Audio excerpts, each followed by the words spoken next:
Moi, j'attends qu'on m'explique comment on suggérera à un jeune Chinois que plutôt d'aller au MIT, il faudra qu'il aille dans une école militaire, en banlieue de Paris, porter un uniforme. J'attends de voir. Je voudrais qu'on m'explique comment on expliquera à un jeune Indien qui peut aller à Stanford, qu'il va devenir ingénieur des mines, alors que pour lui, le mot mine est l'expression la plus passéiste qui soit.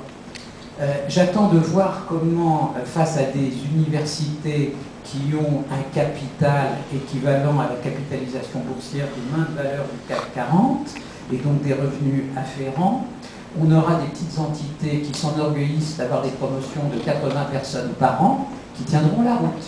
Et j'en vise une qui vous concerne spécifiquement. J'attends de comprendre pourquoi, dans ce pays, on n'arrive pas à fusionner l'école des mines et l'école des ponts.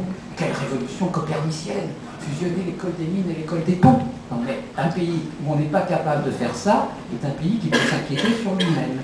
Et donc je pense que si la conscience de ce phénomène n'est pas prise, les grandes écoles françaises deviendront des petites écoles régionales, formant des gens corrects, mais dont on verra très vite que les meilleurs sortants du système scolaire préféreront en réalité aller ailleurs.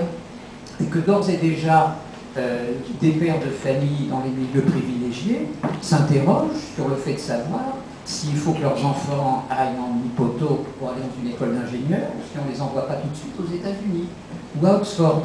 Alors pour l'instant, l'interrogation n'est que le privilège d'un certain milieu. D'abord, il faut avoir les moyens d'envoyer ses enfants si loin. Et d'autre part, c'est encore une interrogation un peu hétérodoxe. Mais ça ne le sera plus. Ça ne le sera plus, et ça se diffusera de plus en plus de milieux, car les systèmes de bourse s'imposeront comme ils s'imposent dans le monde anglo-saxon, et qu'on verra progressivement la provincialisation de nos élites se faire.